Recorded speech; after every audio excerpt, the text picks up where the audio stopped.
et bonjour et bienvenue.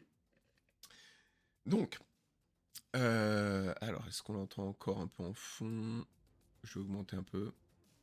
Ouais, ça a l'air d'être bien là. Hop là, quoi qu'il se passe, celle-ci, je vais plutôt la couper et faire plutôt passer sur l'autre. Ça devrait être bien mieux. Voilà. Comme ça, au moins, l'autre est déjà réglé avec de quoi la couper quand je vais parler. Donc, du coup, ce soir, au programme, un récapitulatif assez succinct des sorties de juillet, août et septembre pour les précommandes et ou les choses qui sont déjà sorties, parce qu'on est quand même fin août, donc du coup, techniquement, là, les sorties d'août sont techniquement déjà disponibles à la précommande et devraient pas tarder à arriver pour être livrées. Et enfin, aujourd'hui, on va essayer de revenir aussi sur, ce soir, on va essayer de revenir sur les images qu'on a eues pour la conférence de l'Interplanétario. Là, on va commencer ce soir, on va faire un truc assez simple. Par contre, ça va être peut-être un petit peu différent au niveau au niveau de tout ce qui est sorti pour Infinity, en fait. Parce que on va juste essayer de voir peut-être, ou voir un peu succinctivement, tout ce qui va être au niveau des profils qu'on va voir aujourd'hui. C'est-à-dire sur les différentes factions et tout ceci. On va essayer de généralement voir à peu près qu'est-ce qui est disponible et qu'est-ce qu'il y a à voir sur les différentes factions qui vont sortir. Alors, est-ce que... Ah oui, je comprends. On dirait que c'est... Non, c'est bon. J'avais peur que ça n'ait mis que... Hello. Hello à tous. Hello. Donc, menu ce soir. On essaie de regarder les différentes sorties avec juste les images et on essaie de regarder un petit peu les profils succinctivement, assez rapidement. Et après, on va passer sur la suite, c'est-à-dire la présentation des news d'aujourd'hui. Donc déjà, on va commencer par les petites sorties de juillet, celles que nous avons ratées. On va, comme d'habitude, commencer par par tout ce qui est sorti, nouvelle qui était sortie. Donc, c'est-à-dire que là, on va voir un peu, normalement, voilà. Je vais agrandir un peu plus, histoire qu'on voit mieux. Donc, déjà, on va commencer, comme d'habitude, comme on fait sur Franchisum, c'est-à-dire les nouvelles sorties, les repacks, et enfin les sets essentiels. Donc là, ce qu'on a eu pour fin juillet, on a eu une boîte pour nos très chers amis de la... Est-ce que ça va passer? Oh là, je m'attendais pas à ça. Tac. Les jeux du direct. Tiens.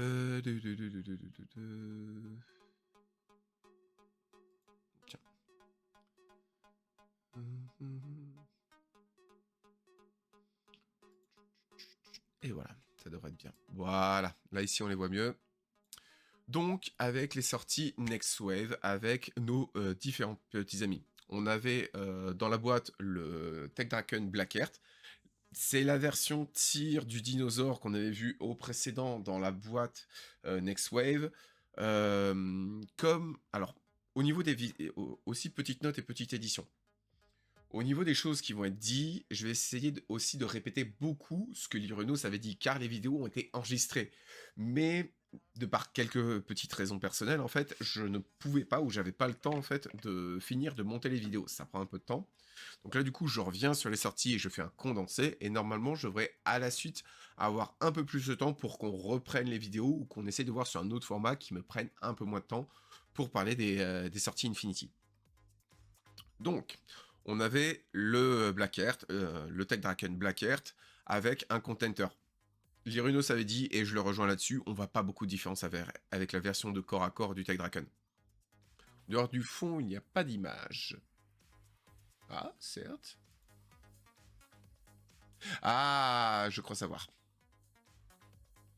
Alors, laisse-moi corriger ça. Alors... Ah, je vois le truc. Mes excuses. Et voici, bonjour, bienvenue à tous.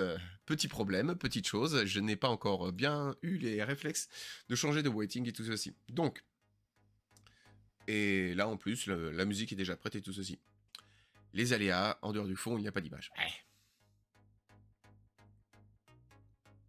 Donc, le Trek Draken Blackheart. Version de tir de notre très cher ami, pouvant être équipé de différentes manières, nous allons voir son profil après. On avait Aussi le Gearhead avec Boarding Shotgun, le Docteur Fou de la Next Wave, avec un look Docteur Octopus que j'apprécie bien, ou le personnage de Overwatch, Rama, si je me gourre pas. Et on avait la petit Wraith avec Multi-Marksman Rifle, une petite unité qui va très bien se joindre.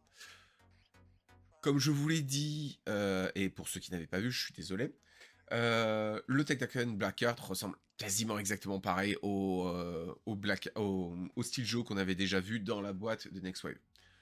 Là, c'est le Wraith avec ses différents types d'armements. Là, on le voit équipé. Là, dans le render, il est équipé d'un multi-marksman rifle. Et le Gearhead qui peut être équipé soit d'un combi, soit d'un Vulcan. Et ça, c'était le look de la boîte en termes général si vous la cherchez dans votre commerce et ce que vous cherchez. Et les 3 figurines dans leur ensemble. Maintenant, pour ce qui est des profils, on va aller en Next Wave, parce que ces 3-là, je crois, ne sont disponibles qu'en Next Wave. Oui, ils ne sont tous les 3... peut-être pas le Blackheart, vérification un peu... non, aucun des 3 n'est disponible à l'heure actuelle dans la version. Donc cette boîte-là est exclusivement pour Next Wave. Donc, on avait le Wraith, qui est... que je me trouve pas ici, en infanterie moyenne. C'est une unité un petit peu qui va attaquer et se joindre à des fireteams, voire même des fois elle a un profil avec le déploiement caché, qui peut surprendre pas mal de personnes, que ce soit avec le multi-marksman qui serait plus proche, ou le sniper qui lui serait plus loin. Après, c'est comme une troupe, comme d'habitude les troupes Next Wave, c'est-à-dire les troupes avec beaucoup de bonus, c'est-à-dire multi-spectral viseur niveau 1, donc c'est-à-dire qui retire le niveau de mimétisme de l'adversaire de 1 cran, donc c'est-à-dire le moins 6 devient du moins 3, etc., etc. Le moins 3 devient du 0. Le marksmanship qui retire le malus à la touche pour le couvert, si l'unité est à couvert, donc vraiment c'était quelqu'un qui, tu es mimétique et tu es à couvert, pas grave, je tirerai quand même sur ma valeur normale. Et d'un biometric visor qui peut être anecdotique, voire utile, pour détecter les impersonnifiés. Ça peut des fois les arrêter dans leur course, surtout si un des Wraiths commençait à le voir en déploiement caché. Et donc du coup, le stopper littéralement dans sa course et empêcher d'atteindre vers les troupes importantes de son dispositif en X-Wave. Ensuite, on avait le Gearhead qui a 2 profils. Il a un profil normal et il a un profil FTO. Donc, le profil FTO peut rejoindre les Fireteam. Et le plus souvent, il était pris dans sa version Cyberblock qui permettait en fait de débloquer des troupes qu'on a vues précédemment pour mai en X-Wave, qui étaient les puzzlers et les sartroïdes. Les petites troupes qui apparaissent et qui gênent vraiment l'adversaire dans l'intensement. Et pour ça, il fallait que tu sois... il fallait un Cyberplug dans l'armée. Et le Gearhead est l'un des deux qui apporte cette unité-là. Après, le Gearhead aussi en version Fireteam peut être soit hacker, soit ingénieur. La version TACCOM est très peu utilisée, mais les deux versions-là sont très bien pour accompagner une Fireteam et aller se projeter. Et aussi avoir un ingénieur non loin d'une troupe à réparer dans le cas des Fireteam, car les Gearhead FTO sont wildcard, donc c'est-à-dire qu'ils peuvent rejoindre n'importe quel type de Fireteam. Et enfin, pour finir, le petit dino de compagnie, notre Blackheart. Alors, le Blackheart, c'est la version de tir, donc c'est-à-dire il va tirer. Je crois que son BS est plus amélioré, mais il a un peu moins de corps à corps. Il a plus 1 sur sa rafale. Il découvre aussi facilement les autres. Il a la même capacité, c'est-à-dire d'être immunisé aux critiques. Mais par contre, c'est au niveau de son armement que ça va être particulier. Son armement, déjà, la version la moins chère et celle que j'ai le plus souvent vue sur les champs de bataille, c'est la version avec Contenter, Panzerfaust, Imarat et Mine Dispenser. C'est une salade tomate oignon, voire même déjà les gens apprécient prendre aussi le plasma carabine, le Panzerfaust et le Imarat, car le Tech-Draken peut rejoindre une Fireteam qui va commencer à faire beaucoup de choses. C'est, disons que, aussi bizarrement que ça puisse paraître, avec son plus 1 de rafale, et si jamais il rejoint une Fireteam dont le niveau qui a accès au niveau 2, le Tech-Draken, techniquement, jettera 3D pour ses Panzerfaust, malgré le fait qu'il n'a que 2 munitions dedans.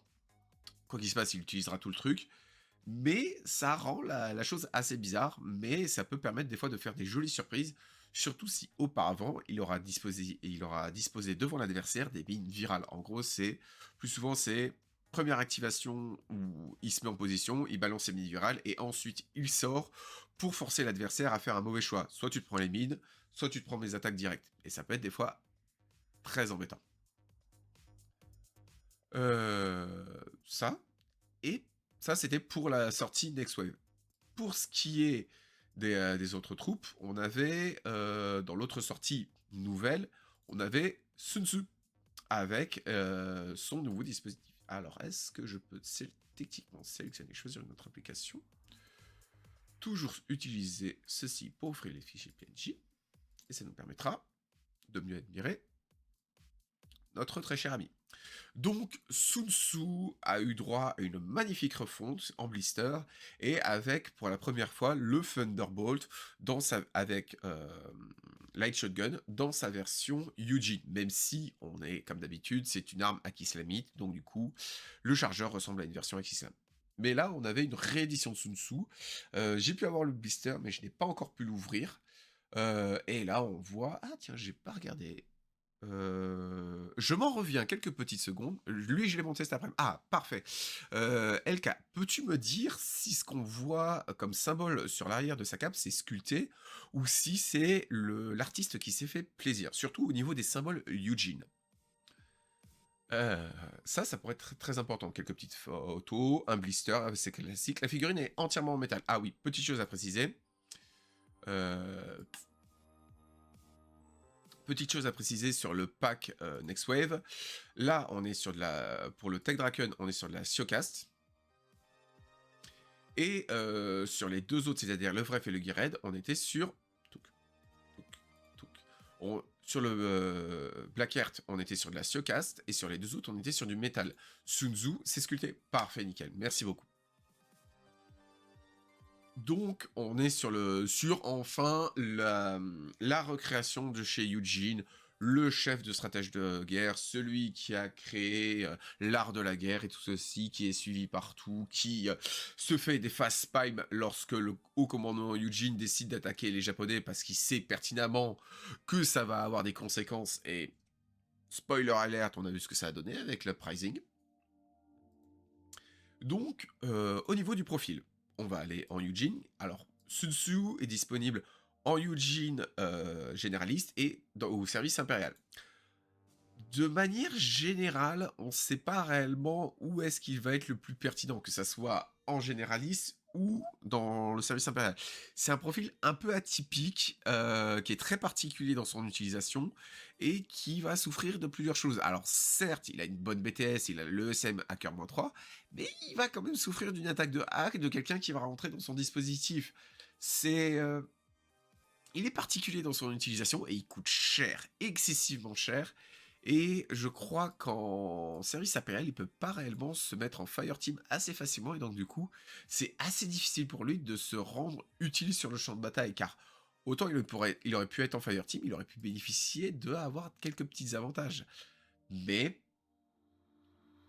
avoir un flash pulse à volonté 17 en aura avec No Wood Incapacitation et une immunité augmentée, ça peut être assez drôle. C'est tout ce que je peux vraiment dire sur le profil. J'ai jamais vraiment vu utiliser, même dans sa nouvelle version. Ouais, c'est ça. Pour la V12, je trouve très cher aussi. Je suis d'accord là-dessus. Donc, à utiliser de temps en temps, si on veut faire des petits scénarios narratifs ou s'amuser un petit peu avec le profil et tester des choses. Parce que, n'oublions pas aussi une chose. Là, je parle de mon point de vue compétitif. C'est pas la vérité véritable. Si vous appréciez le profil et si vous voulez l'essayer, allez-y, foncez. Donc ça, c'était Sun Tzu.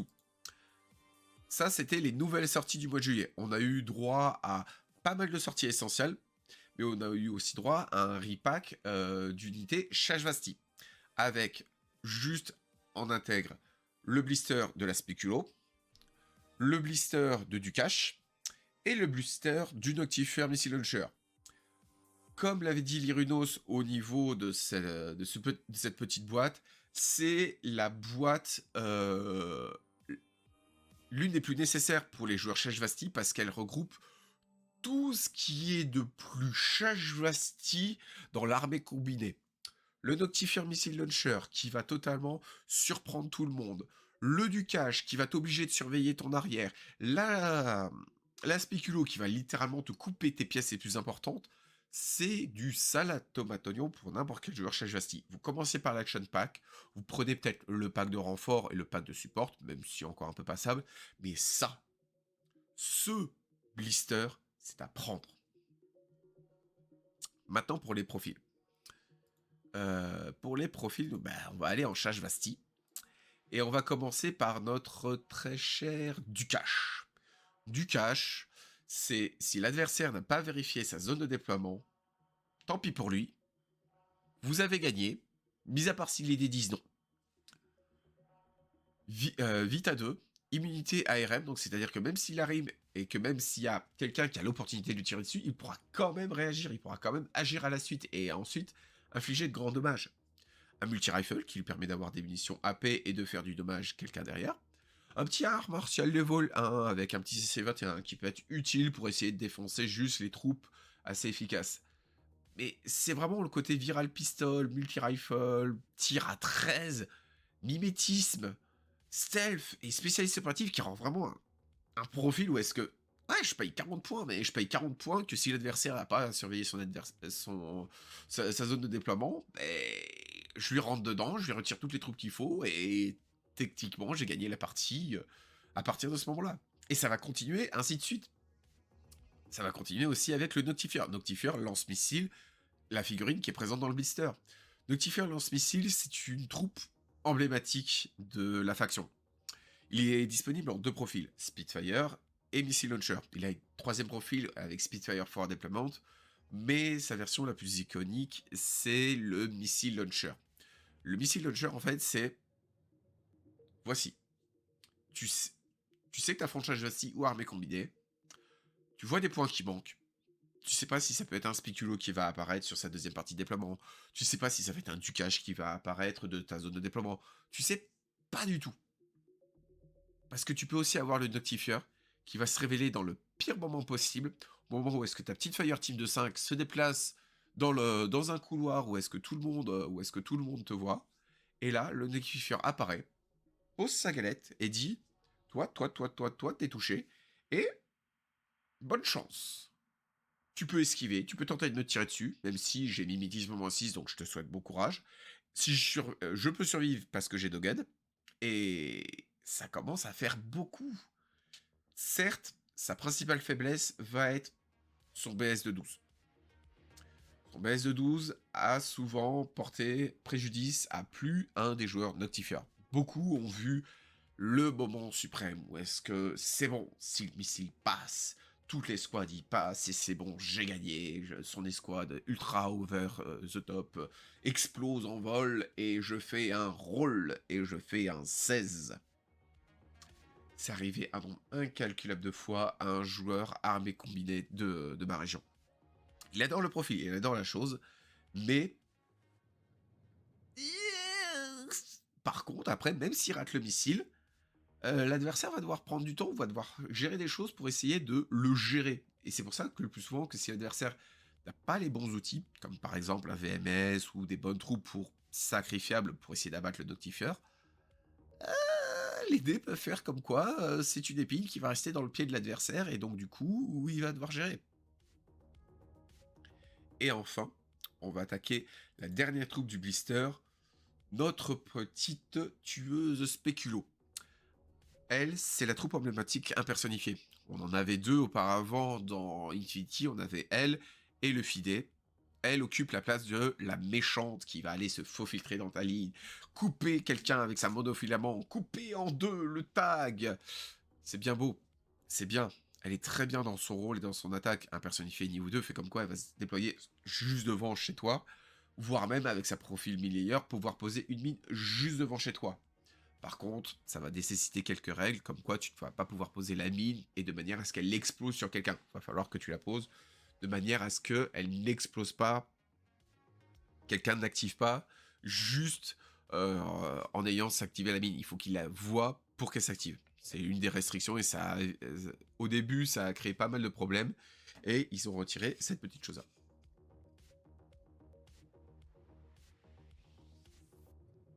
Donc ça, c'est le profil spéculo. On en a 2 là-dedans. On a le mille-layer, on en a 3 réellement, et avec 2 armements. On en a une avec combi rifle, on a une autre avec boarding shotgun, et enfin une dernière avec combi rifle. Alors, la version combi rifle mille-layer, elle est bien, mais en fait, elle va souffrir des fois d'impact nécessaire contre des troupes un peu résistantes. C'est vraiment, aussi bizarrement que ça puisse paraître, malgré son monofilament CC Weapon, elle va craindre les troupes trop armurées ou trop résistantes. Surtout sur le profil combi rifle, parce que elle n'a qu'un combi rifle, elle n'a qu'un silenced pistol, un pistolet silencieux, et une arme de monofilament. Et le gros problème de l'arme monofilament, c'est le fait comme quoi elle a un physique défini. En gros, ça ne fait que 8 de dommages, ça ne fera pas plus ou pas moins. Par contre, l'adversaire, il aura 0 en armure, ça c'est d'accord. Mais par contre, s'il réussit ce GA8, qui est très facile, oui, combien de fois elle a réussi sa save? Ça est arrivé très très nombreuses fois. C'est de la chance au dé. C'est à 60... T'as 40% de chance de le réussir. Si je calcule bien, non 8, 12... T'as 80% de chance de le réussir. T'as 80% de chance de le réussir vu que c'est sur du 12 ou moins. Donc 120%. En gros... Ah oui, non, pas 120, t'as 40. T'as 40% de chance de le réussir. 45, oui, 45%. Pourquoi 45? Oui, c'est du 8 ou moins. C'est vrai, c'est du 8 ou moins. Donc, bref. Néanmoins, tu peux le réussir avec de la chance. Et là, à partir de ce moment-là, la spéculo, elle se retrouve dans l'ouverture avec tout le monde qui la regarde et qui fait bonjour madame, vous êtes, je ne me suis pas présenté. Excusez-moi, vous avez essayé de me faire quelque chose là. C'est arrivé, voilà, c'est. Et c'est ça. Et si le spéculo ne critique pas avec son martial. Alors, ça peut arriver. C'est arrivé très souvent de fois qu'il critique et que donc du coup, tu fais un nouveau jet. Mais 2 G sur du 25, le nombre de fois où est-ce que c'est arrivé, où est-ce que tu fasses juste un 6 et un 12, ouais, c'est bon, j'ai pas fait de critique, t'auras qu'un seul jet. Waouh. C'est ça. C'est le souci des Shashvati, c'est leur souci principal, c'est que autant du cash à la résistance, mais si on ne lui a pas donné l'ouverture, ça va être excessivement chiant pour lui. Le Noctifieur, il est très bon, très terrifiant. L'adversaire va devoir le prendre en compte, effectuer des mouvements imprudents, aller dans un niveau au-delà et se dépasser au-delà de ses compétences qu'il a déjà acquises dans Infinity. La même chose pour le Speculator. En fait, aussi bizarrement que ça puisse paraître, ce blister-là, c'est l'une des échelles de passage des joueurs Infinity. C'est s'il sait gérer une troupe qui arrive en zone de déploiement, s'il arrive à gérer une troupe en gabarit caché, et s'il arrive à gérer un impersonnifié chez lui, il a déjà la marque des grands. Il a déjà la marque des personnes qui savent déjà gérer pas mal de choses qui vont arriver sur le champ de bataille. Et il est voué à de grandes choses, cette personne-là, s'il arrive à gérer l'un de ces 3 profils. Ça, c'était la boîte. La petite boîte de renfort Shashvasti, comme d'habitude, sur les packs d'expansion Delta. Et là, on est sur les sorties juillet, donc c'est déjà disponible dans vos boutiques. Vous pouvez directement les commander, c'est nickel. Figaos, Légion Distribution ou vos boutiques locales, allez-y foncez. Et aussi, à l'issue de la sortie de Macebreaker, vu que là on arrive sur juillet, la sortie du mois d'après de Macebreaker, ils ont décidé de sortir aussi, de refaire le starter essentiel, la boîte où est-ce qu'il y a tout ce qu'il faut, c'est-à-dire 3 figurines, un petit livret de règles, des petites réglettes, et tout ce qu'il faut pour pouvoir commencer à jouer, avec aussi un petit livret qui explique un petit peu les règles, des cartes d'unité, bref, tout ce qu'il vaut pour commencer à jouer. Par contre, chose très importante par rapport à celle-ci comparée à l'ancienne, le petit livret n'est pas traduit en français. Mais je suis Warcore. J'ai déjà fait l'annonce sur Tactique Nordique. Bientôt. C'est tout ce que je peux vous dire. Je ne peux rien dire de plus. Bientôt. Je suis confiant. Je ne sais pas comment ça va se présenter, mais je suis confiant. Donc, pour l'instant, le Quick Start Rule est en anglais, mais ça ne m'étonnerait pas qu'il soit très facilement accessible en français très bientôt d'une manière ou d'une autre. Néanmoins, Les règles que vous voyez à l'heure actuelle ici et ou le pack de démarrage est un excellent moyen pour, option numéro 1, augmenter mes breakers, option numéro 2, commencer avec l'essentiel et après partir sur mes breakers. C'est très bien pour comprendre les principes de base, c'est-à-dire les 5 actions de base, plus les deux éléments de base de Infinity, la gestion des ordres, la gestion de la réaction, et enfin, le mouvement, le dodge, l'attaque, le tir et l'esquive. Je crois que j'ai déjà dit encore l'esquive, mais bon, c'est très important l'esquive, autant le faire. Et aussi la gestion du couvert. Ces choses-là sont vraiment très importantes et sont marquées dans ce livret. C'est très bien pour si Infinity, si vous n'avez pas peur de l'anglais et que vous commencez à Infinity et que vous voulez apprendre à jouer, cette boîte-là est parfaite. Les figurines sont en métal. J'ai pas vérifié si le Mobile Brigada, ils ont réparé son système comme ils ont fait pour l'Orc dans la première version, c'est-à-dire dans la précédente boîte, on avait une troupe panocéanienne avec 2 petites antennes. Dans les toutes premières sculptures, les 2 petites antennes étaient séparées. C'était une galère à assembler. Je vous le dis, je l'ai fait. Là, le Mobile Brigada, c'est-à-dire cette troupe-là qu'on voit au centre, a eu la même chose au niveau de ses petites oreilles. Est-ce que Corvus Belli a amélioré? Non, c'est senior, j'ai pas eu accès à la boîte. Les 2 autres troupes sont des alguacils de chez Corregidor. Et les 2 alguacils de chez Corregidor, eux par contre on a la chance, ils ont été faits lors de la N4 pour Opération Crimson Sun, une boîte où est-ce qu'il y avait Nomad contre Ariana, et le Mobile Brigada, la sculpture est encore très bonne, elle est encore très belle, j'ai peint il n'y a pas très longtemps, donc ça devrait aller, ça devrait être bien. Après on a pour le côté Aleph. Pour le côté Aleph, on n'a pas d'infanterie lourde, ce qui peut paraître un peu bizarre, mais on a un Ajourna. Un Ajourna, c'est la troupe au centre, c'est une troupe de chez Aleph dans le côté opération spéciale. Et en gros, l'Ajourna n'est pas techniquement une infanterie lourde à 2 PV, c'est plus une troupe avec beaucoup d'armure. Mais là, cette fois-ci, dans cet essentiel, ils ont décidé de donner des armements moyens aux troupes nomades, mais un peu plus de résistance pour la troupe principale, avec un multi-rifle, un lance-flamme léger et 2 PV plus une bosse armure. Là, ils ont décidé en fait de répartir un peu plus d'une manière différente. Donc, c'est-à-dire une Spitfire et une armure moyenne sur la Jorna, et un combi et ou un submachine gun sur les troupes des Torakitai, des troupes qui sont de la phalange d'acier. Les troupes de la phalange d'acier étaient sorties pour Opération Black Queen, l'une des dernières boîtes d'opération, donc c'est-à-dire les boîtes où est-ce qu'il y a 2 factions qui s'affrontent ensemble. Là, c'était contre Achachine et c'était la phalange d'acier contre Achachine. Et là, ce sont des troupes. Et la journée, je crois que c'était pour la N3. Je me souviens plus exactement quand est-ce qu'ils étaient sortis. Mais rassurez-vous, les figurines sont assez faciles à assembler, donc il n'y a pas trop d'inquiétude là-dessus. Après, pour les profils et autres choses qu'ils nous ont fait, étant que la chose qui est appréciable... ah bah tiens, je vais fermer par réflexe.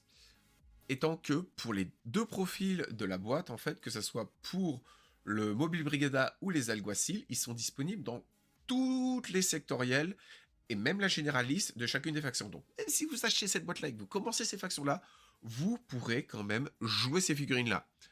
Après, attention, warding, ces troupes-là ne sont peut-être pas forcément les plus pertinentes et les plus performantes dans les factions où est-ce qu'elles ne sont pas originelles. Par exemple, un Ajourna, c'est parfait en OSSS, mais des Torakitai, on n'a pas vraiment trop besoin. Oui, ça reste un peu dommage d'avoir des Algociens en back-end. Par contre, comme d'habitude, on est à Infinity. Les règles du proxy s'appliquent. Vous pouvez utiliser votre Mobile Brigada pour faire une îlot n'importe quel type, par exemple en poussant un peu les murs pour le Tunguska, vous pouvez dire que c'est, bah tiens, on a les Triggermen qui peuvent le faire si vous le mettez sur un socle, ou les Holomen. Ça va passer, l'adversaire va pas vous embêter, surtout si vous commencez avec ces figurines-là. Alors si vous embêtez avec ces figurines-là, envoyez-moi en MP ou en commentaire dans la vidéo YouTube, parce que coucou YouTube, cette vidéo va être retransmise sur YouTube, pour faire plus facilement. Et donc du coup, si vous voyez des gens qui vous embêtent sur le fait d'utiliser des proxys pour Infinity, envoyez-moi en commentaire un peu. Ces personnes-là, je les aime pas, en fait. Parce que Infinity, c'est vraiment ouvert à tous. Et c'est vraiment un jeu où est-ce que le proxy est autorigé. Oui, ça permet à tout le monde de pouvoir jouer là-dessus. Donc ça, et ou après si vous partez en backcoin pour Nomade, vous pouvez prendre par exemple pour des Riot Girls ou d'autres unités, bref, vous avez le choix. La même chose pour les Alguacil et pour la Journal. Pour les Torakitai, en opération OSSS, vous avez le choix en infanterie moyenne. Hein. Vous avez le choix pour pouvoir représenter ces troupes, vous pouvez même les reprendre en autre journal si vous voulez. C'est à vous de choisir ce que vous aimez bien. Si vous take des Deva et tout ceci, vous avez le choix. La même chose, à l'inverse, pour la journée chez la Phalange d'Acier. C'est une troupe qui peut parfaitement représenter une des infanteries moyennes, par exemple, qui peut parfaitement représenter... où est-ce qu'elle est, cette très chère demoiselle Chandra Tracimedes, non, c'est Nessa. Nessa, elle qui est équipée d'une Spitfire. Notre très cher ami Ajourda est équipé d'une Spitfire. Voilà. Un maquet aussi, oui, moi aussi, il y a un maquet Red Fury. C'est possible. Donc, vous arrêtez pas au niveau de ce petit pack de démarrage, c'est très bien pour commencer. Et aussi une autre chose pour commencer, étant qu'ils ont sorti 2 autres packs pour augmenter cette boîte de base là. Ils ont pris et là, tac. Donc, alors pourquoi ça veut pas s'ouvrir?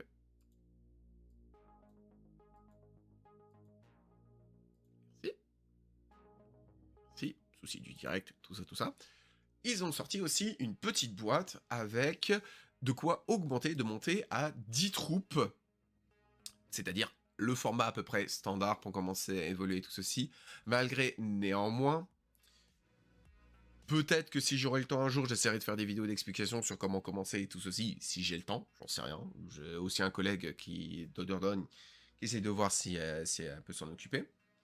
Et donc du coup, en fait, ça c'est très bien pour step up au-dessus au niveau de Nomade, après avoir pris la boîte essentielle. Là, on a 2 troupes de chez Bakunin, 3 troupes de chez 2 troupes de chez Tunguska, 2 troupes de chez Corregidor et 3 troupes de chez Bakunin. Nous avons un intruder HMG qui était présent dans Crimson Stone avec son collègue le L4. Nous avons un Siniteur HMG avec 2 Morlocks. Et pour le côté Tunguska, nous avons Marie Problème et un Grenzer Combi Rifle lance-flamme. Oui, non, là en fait, ah oui, petite précision, et merci bien de le remonter. Cette boîte-là, et les boîtes essentielles, faut se mettre dans l'idée, c'est pour une chose. La Vanilla, la généraliste, c'est pas fait pour gauche et droite. Vous allez trouver les profils essentiels dans les généralistes. Nulle part ailleurs. C'est du très bon tremplin pour après si on veut se diriger vers des sectoriels. Et va apporter quelques petits menus problèmes avec les troupes qui sont présentes dans ces packs. Oui, alors le menu problème étant que si vous repartez après des fois dans ces factions, si par exemple vous prenez une boîte avec les très chers Shear Killer de chez Tunguska, vous allez de nouveau avoir le Grenzer avec le multi-rifle. La même chose pour si vous prenez une boîte d'expansion Bakunin, où vous allez vous retrouver avec des Morlocks. Et encore la même chose si vous commencez avec Corregidor en version avec l'Action Pack, qui je ne sais pas s'il est encore disponible, mais l'Action Pack, en fait, vous allez vous retrouver avec des doublons à foison. Vous allez vous retrouver avec deux Intruders, 2 L4, 5 Alguacil. Ça va être la folie furieuse. Donc, et comme d'habitude, ces boîtes-là sont des démarrages. On a le Star Tier, celui que j'ai présenté juste à l'instant, l'Army Pack, le Support Pack, le Remote Pack, mais ça va sortir au fur et à mesure. C'est aussi simple que ça, c'est en gros, techniquement, chaque mois, ils sortent une nouvelle sortie essentielle qui est la suite des précédentes sorties pour permettre à tous de commencer.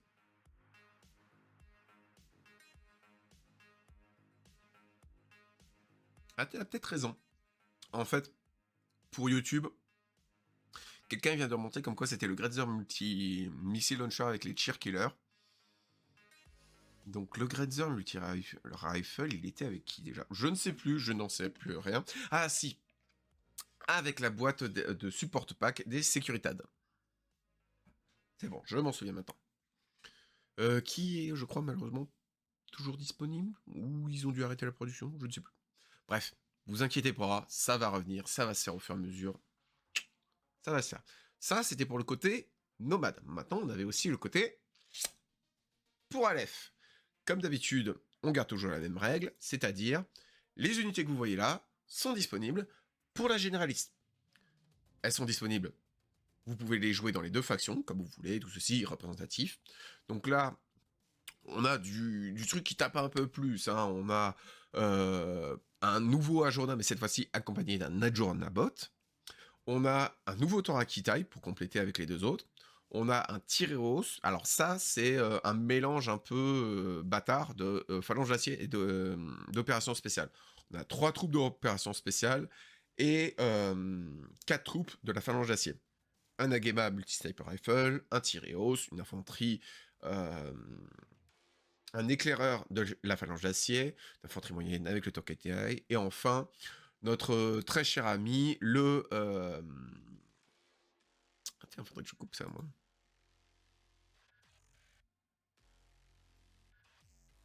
Voilà. Et enfin, le petit hoplite avec une HMG qui est une infanterie qui tape fort et qui tank fort. Donc du coup, c'est parfait pour commencer et apprendre les choses. Et enfin, mon petit préféré, la petite Apsara, qui peut être lieutenant pour pas trop cher, du moins l'une des moins chères en Aleph. Donc du coup, qui a son intéressance, qui a son rôle à jouer. Ça, c'était plus précisément les sorties de juillet. Bon, là, c'était en fait, à l'heure actuelle, tout ce que vous voyez là, c'est les profils que j'avais mis de référence et de côté pour la vidéo que j'étais en train de préparer. Mais comme on est déjà limite début septembre et que ça, c'était les sorties de juillet, là, j'ai décidé de tout vous regrouper et de parler des sorties. Donc, ensuite, on avait sorties de juillet, nouveau dossier. Nous avions les sorties de août, avec, en commençant par les nouveaux profils, et on va commencer comme d'habitude par la Next Wave, parce que c'est les petits chouchous, avec notre très cher... Alors, comme d'habitude, j'ai fermé, il est là ici, notre très cher Drakios, qui arrive dans son magnifique gros épée, gros flingue. N'oublions pas aussi qu'il a une option pour un deuxième armement. Et donc du coup, il arrivait aussi avec un petit robot. Alors là, je vais reprendre les mots de Lyrunos. C'est embêtant, en utilisant mon paraphrase, ma version de parler. C'est embêtant, ils ont raté le coche, ils auraient pu faire un dino plutôt que juste faire une version inifugée des drones armés combinés. En soi, je suis très d'accord avec lui, comme pour le Black Heart. Ça, et ça, c'était aussi une figurine qu'on avait vue, et c'est une boîte qui contient les deux et tout ceci, plus une option d'arme pour Drakios. Et comme d'hab, ce sont les sorties d'août, donc là, techniquement, elle devrait déjà être disponible en boutique, voire disponible en précommande, voire même certains l'ont peut-être déjà reçu. À voir. Moi, je sais que j'ai eu une version d'une figurine qu'on va voir ici dans pas très longtemps, mais ça, c'est parce que j'étais à l'Interplanétario. Donc, ça, c'est notre très cher Drakios, c'est maintenant le profil de Bibendum Chamallow. Là, on est sur l'une des troupes les plus utiles pour la Next Wave lorsqu'il s'agit de faire des missions, faire des choses ou rentrer dans le tas. Mais rentrer dans le tas mode fort, c'est pas du tir de loin comme Tesser, c'est pas de la domination de hack ou de support tel que Pandora, c'est pas la punaise de lance lancée dans le cœur de l'adversaire qui agite. Non, là, c'est Drakios. Drakios, c'est bonjour, j'avance, je suis un rouleau de feu, je n'ai pas une très longue portée, mais je encaisse beaucoup, et fais gaffe à toi, parce que je viens avec du renfort. Drakios, il plus souvent, la version que je vois le plus souvent, c'est la version avec FTO, donc c'est-à-dire qui peut rejoindre différentes Fireteams ou différentes Fireteams peuvent le rejoindre. Il a aussi le trait FT Master, donc c'est-à-dire que quand des petits dragons ou des petites troupes irrégulières le rejoignent, elles deviennent magiquement régulières. Toutes ces attaques, même sur les vives pistoles, sont en dommage continu, donc munitions phosphore, schlac, schlac, schlac, et hop là, bonjour, pan. Oh, punaise. Donc ça, c'est à peu près le profil de Drakios. Une très bonne troupe, qui peut être très utile, mais qui nécessite un peu d'utilisation, surtout principalement à cause d'un majeur problème, la portée de ses armes. Grand, s'il est sur des zones un peu trop ouvertes, ou un peu trop embêtantes, où les terrains sont un peu trop légers, son MK12 et son Red Fury risquent d'être un peu difficiles pour lui, même s'il a un Panzer Faust et qu'il tire loin et qu'il a une moyenne capacité de tir. Je suis un joueur panocéanien, mais excuse-moi. Et donc du coup, par contre, s'il affronte des troupes avec des viseurs multispectraux, son Albedo-6 peut très bien l'aider là-dessus. Donc ça, c'est Drakyo, c'était l'une des sorties de août. Après, en autre sortie qu'on a eu, en nouvelle chose qui est arrivée, nous avons eu Maximus en version infantile moyenne. Là, on le voit équipé d'un Thunderbolt AP. Pardon, mes excuses. Tac.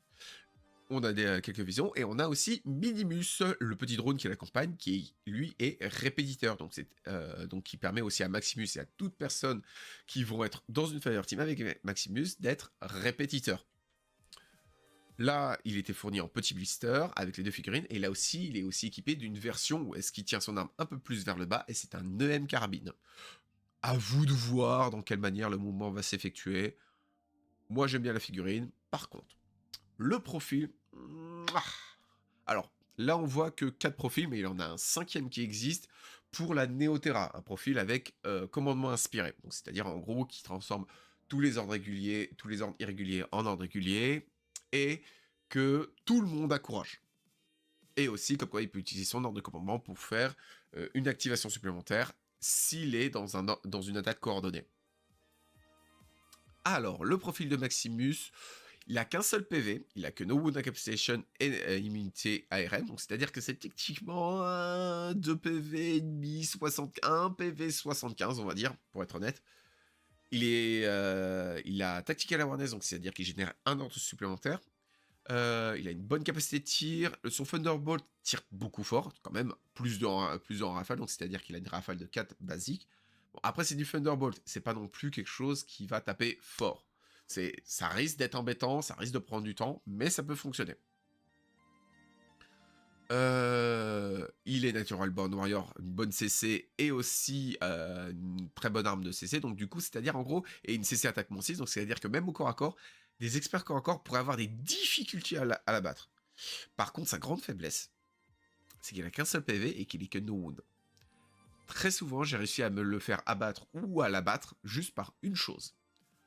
Le Daka. Juste lui balancer une bonne rafale dans la gueule, rafale 4, 5, voir si on peut, ou d'autres choses, ça va être son immense faiblesse. Il n'a que 3 d'armure, et même à couvert, il peut bénéficier que vraiment d'être 6. Ça arrive très vite, ou est-ce que d'un seul coup, il est retiré du champ de bataille, juste avec 2 jets d'armure dégagés. Et à partir de ce moment-là, ça fait 48, voire 47 points qui dégagent du champ de bataille. Ça peut être très embêtant, surtout le côté équipement qu'il a. Ça peut être excessivement embêtant. Il est disponible en Panocéanie généraliste, en Neoterra, en Cressel, en Kestrel, en Aleph généraliste et en OSSS. Le profil qu'on le voit le plus souvent utilisé, ça va être surtout en Crestel et en Neoterra, même si en Neoterra, il est le plus souvent utilisé à cause de son profil Inspiring Leadership, parce qu'il fait un excellent lieutenant en mode « je suis dans le fond, je suis dans le truc, Inspiring Leadership, et je balance un petit peu quelques attaques, mais je fonce pas trop. Mais par contre, en fin de partie, j'avance, j'appuie sur les boutons grâce à tous mes ordres et tout ce que je peux faire. » Ça peut être très utile. En OSSS, peut être utile pour pouvoir démarrer des petites fireteams d'Optimate. Ça, c'était les nouvelles sorties, et aussi, on a eu de nouveaux profils, mais on a aussi eu des sorties de profils qui existaient déjà, mais on a eu des resculptes. Les ninjas. Voici... Bon, pardon mes excuses, c'est pas encore réglé. Choisir notre application, les joies du direct. JPEG, ok. Ça, c'était les anciens ninjas N2. Sniper et hacker, avec la petite position de je te hack, j'ai le petit cercle et tout ceci, et le katana pour je te hack physiquement. Le sniper, avec leur magnifique aussi position, c'était très très... Les nouveaux chinois, alors oui, les nouveaux ninjas sont sublimes. On reste toujours sur la même idée du précédent ninja qui était sorti, donc c'est-à-dire avec un petit morceau de toit japonais et ou un petit morceau de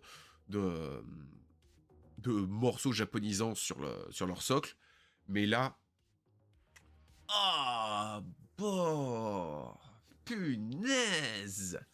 La version sniper avec sa petite natte, plus la version hacker, parce qu'il reste toujours dans sa version où est-ce que je te hack, mais aussi je te balance une grosse masse métallique dans la figure. Fouah, là, je vais pas vous... Honnêtement, je crois que ça a été la boîte qui est partie le plus rapidement après Miranda Ashcroft lors de l'Interplanétario. Le ninja a disparu. Au niveau des lots, lors de la remise des lots, ça a été l'un des premiers à disparaître sur la table des lots. Parce qu'ils sont magnifiques, on va pas dire.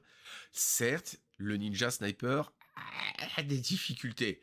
Mais par contre, la version hacker, alors là, la version hacker, que ce soit Killer Hacking Device ou Hacking Device, est très intéressante. La multi-sniper va souffrir de son faible tir, mais il pourra faire un très bon proxy pour un kunai.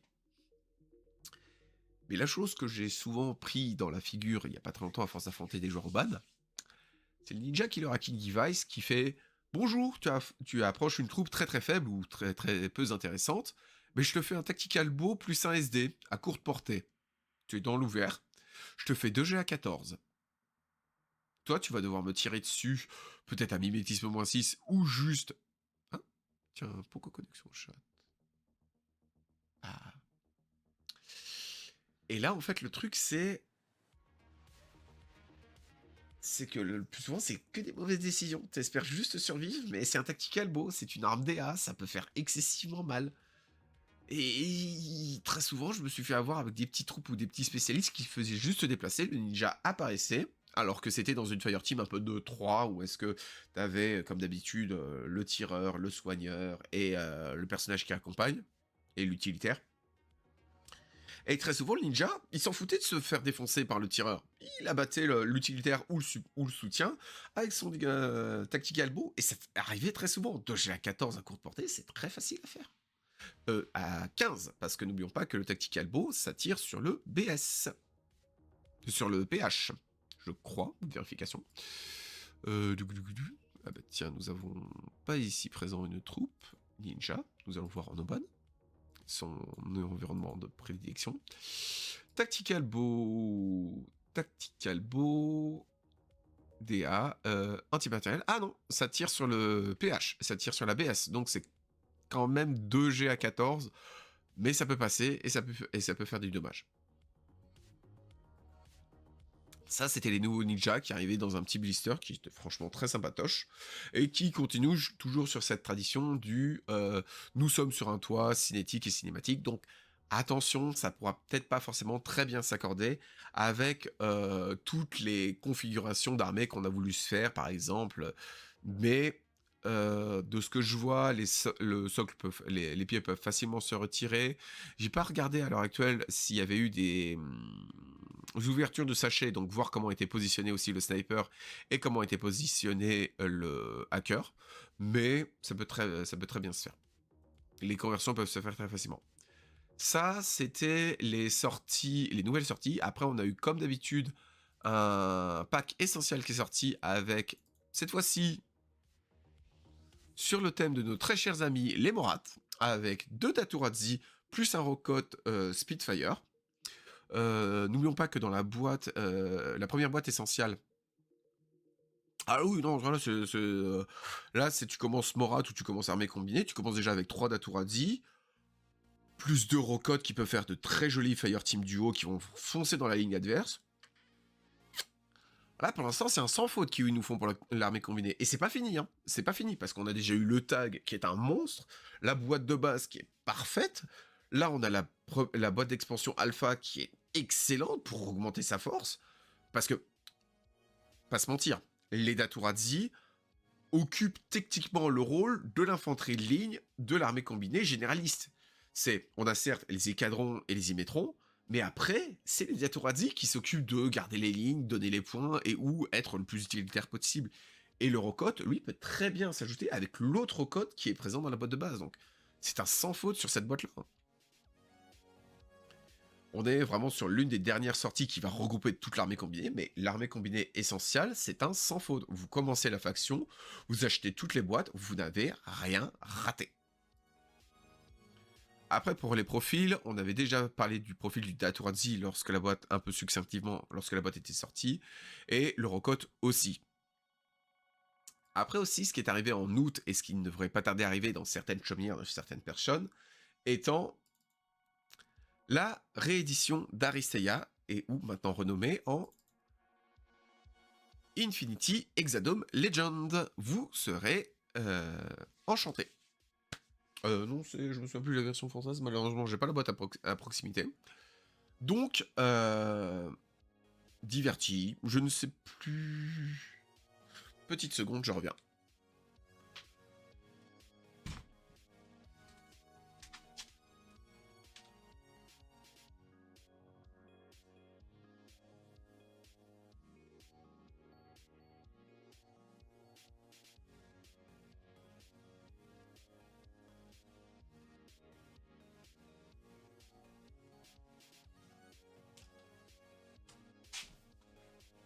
Ouf. Et... Et me revoici, et donc du coup, en fait, la boîte indique très clairement que le spectacle commence. On est sur quoi? Sur une traduction québécoise, française, anglaise, comme d'habitude? Ou est-ce que on change tout la discussion? Bon, après, ils ont dû en discuter pas mal avec les dirigeants et se dire, bon, ben, on va peut-être dire ça comme ça sera peut-être plus intéressant. Donc, revenons sur le sujet de base, Infinity Exadome Legend. J'ai eu l'occasion de pouvoir acquérir la boîte en avance, comme vous voyez à l'heure actuelle ici présent, parce que Warcore, et aussi parce que différentes choses sont arrivées. Donc, mais de par l'entraînement pour l'Interplanétario qu'on a vu il n'y a pas très longtemps, plus de 3 choses, je n'ai toujours pas pris le temps, je vous prie de m'excuser, de lire les règles et de voir comment ça se joue. De ce que j'ai compris, c'est une version légèrement différente d'Aristeia. On reste à peu près sur la même base d'activation, d'action qui permettent de se déplacer, d'utiliser les ennemis, de valeur d'initiative des personnages. On reste toujours sur le même but, c'est-à-dire c'est un match en plusieurs rounds. Chaque round va permettre à des joueurs, à des aristos de s'activer. Et donc du coup, il y aura des zones à capturer suivant différents types de missions. Le principal, c'est vraiment de la capture de zones.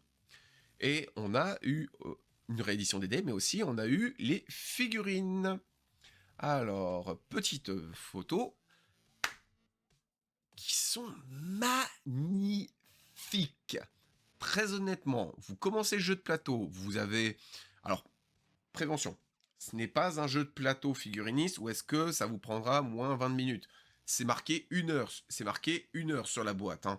Donc, attention, va falloir lire un peu et commencer à faire des trucs. C'est pas un jeu à poser en mode popcorn, on mange et puis hop là on avance. Non, ça va prendre un petit peu de réflexion et un petit peu de jugeote. Néanmoins, c'est très bien là-dessus, parce que aussi les figurines sont magnifiques. J'ai pu voir le plastique. Des professionnels de peinture ont pu voir le plastique. C'est qualitad. C'est de la bonne cam. C'est du PVC, c'est un mélange PVC Unicool. Je sais pas encore réellement comment ça se fait. Tout est modélisé, là, ce que vous voyez à l'heure actuelle au niveau des socles et tout ceci, c'est modélisé. Et là, en fait, le truc, c'est que c'est beau. Il y a très peu besoin de travailler avec un cutter, mais ça se travaille directement et ça se travaille très bien. J'ai vu des Warcore faire du bon slap shop bien sévère là-dessus avec du spin paint. Le résultat, il est qualitad. Et l'autre chose aussi à voir sur ces figurines et sur l'échelle, étant que techniquement, les figurines là qu'on voit sont échelle Infinity. Ça peut paraître un peu bizarre, elles sont un peu hautes, certains sont un peu hauts par rapport à d'autres figurines, mais on est sur la nouvelle version d'Infinity. Maximus, c'est là, le Maximus, c'est là qu'on voit. Il est aussi haut que sa version tag. Le bonhomme là, il est aussi haut que sa version tag là. Donc il se balade en tag sur l'hexadome là. Bref. On a Maximus, on a les retours des anciens, Maximus, on a Miyamoto Musashi. Bon, alors, petite précision, je crois que ce Miyamoto Musashi là n'est pas celui qu'on a dans la version japonaise. C'est encore une recréation de Aleph parce que ils ont pas aimé que Miyamoto se barre, donc du coup ils l'ont encore recréé, mais dans sa version plus jeune, donc c'est-à-dire plus envie de combat et moins de réflexion sur le terme de est-ce que je suis un combat. J'ai cru comprendre ça. Prenez l'information avec Oui, alors oui, Valkyr, on n'y est pas encore, hein, c'est la boîte, c'est le blister d'après. Maximus, Miyamoto, Okabe, si je me souviens bien, Obake, tendance un peu Oni avec un peu tank. Tangerine, qui elle s'amuse à faire du support soin et ou gênage de l'adversaire. Un petit peu en mode Crazy Koala, mais ça soigne et ou ça gêne l'adversaire. Ah, tiens, ça va plus avancer. Ah oui. On a Afara, genre de jean qui se déplace ultra rapidement. Nous avons Beatbox, un maître, d'après ce que j'ai compris, de la... Alors, pour les couleurs, c'est très simple. C'est bon, je vois, c'est qui? Quelle faction Beatbox? C'est un membre de l'O12. Les couleurs sont O12. Beatbox et O12. Oh, si bizarrement que ça puisse paraître, Beatbox et O12. Ok.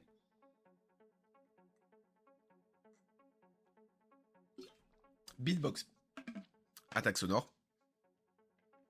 Et les trucs qu'on voit dans son dos, il peut les poser pour gêner les adversaires. Gata. Très simple. Vitesse, je t'aveugle, je marque des zones. Fin. C'est... oh tiens, un objectif. Exer. Haha, je te vois sur la zone de marquage. Et hop, j'inverse les tuiles. Tu n'es plus sur la zone de marquage. Dis-le vite. Donc ça, c'est l'équipe des Aristos. Et c'est une équipe qui mélange... Alors, c'est une équipe qui mélange des anciens profils qu'on avait déjà vus et des nouveaux. Mais ça, ce ne sont pas les seules sorties d'août. On a eu aussi une autre sortie pour Infinity Exadome Legend avec... attention, attention... des débrillants. Wow. Oh. Bon, la blague est faite et la blague est sortie, mais ça fait très bien de prendre, d'avoir un set de dés supplémentaire, donc ça évite comme ça moins que ça permet en fait à ce que chacun des joueurs ait un set de dés, d'autant plus différent sur les jets, donc ça peut se jeter en même temps, et tu pourras faire les calculs en même temps si tu as une piste à dés, ça embêtera pas réellement là-dessus. C'est quelque chose qui vient dans le pack, donc qui peut être intéressant à prendre. Et enfin, la première boîte d'extension pour Exadome Legend, Cold Blood, qui fait revenir Valkyrie et un nouveau personnage Akisem qui lui est basé sur je m'empoisonne, j'empoisonne mes alliés, mais plus je suis empoisonné, plus je donne des bonus ou je me prends des malus. Bref, c'est une gestion d'empoisonnement comme on avait déjà vu auparavant. Et on a Valkyrie et Nadir avec les figurines. Et là on a Nadir et là on a Valkyr. Alors Valkyr, si c'est mention Infinity, on va avoir des problèmes lorsque le profil va revenir en fait. Parce que là, on va voir plus tard dans la soirée, très bientôt, mais Valkyr, elle a pris des enfêtes. Elle est mouse. Elle regarde Maximus en face à face, elle lui dit petit bonhomme. C'est assez impressionnant, sachant que Maximus est dans son armure tag. Oui, c'est un tag humain. On sait pas encore qu'est-ce qu'elle a mangé, qu'est-ce qu'elle a fait, mais j'ai hâte de voir la nouvelle fille et de voir ce qu'elle va pouvoir faire, parce qu'une S5, S6 qui approche et qui fait bonjour à un Dog Warrior et qui lui fait bisous sur le front, je suis désolé, mais là c'est impressionnant. Et bien évidemment. Alors, aussi, petite précision pour les sorties Exadome Legend. La boîte est disponible en français. Si vous allez dans votre commerçant local et distributeur local Infinity, la boîte est en français. Et la boîte d'extension qu'on a vue de Cold Blood, en fait, c'est simple. Elle a les cartes à l'intérieur qui sont en français. Donc, il n'y a pas d'inquiétude. Il n'y a pas d'inquiétude. La boîte et les cartes sont en français. Vous pouvez jouer et ne pas vous embêter d'attendre une quelconque traduction. Exadome et sera traduit en français. Vous embêtez pas là-dessus. Vous pouvez participer à des tournois. Et ça, nous allons voir ça pour septembre.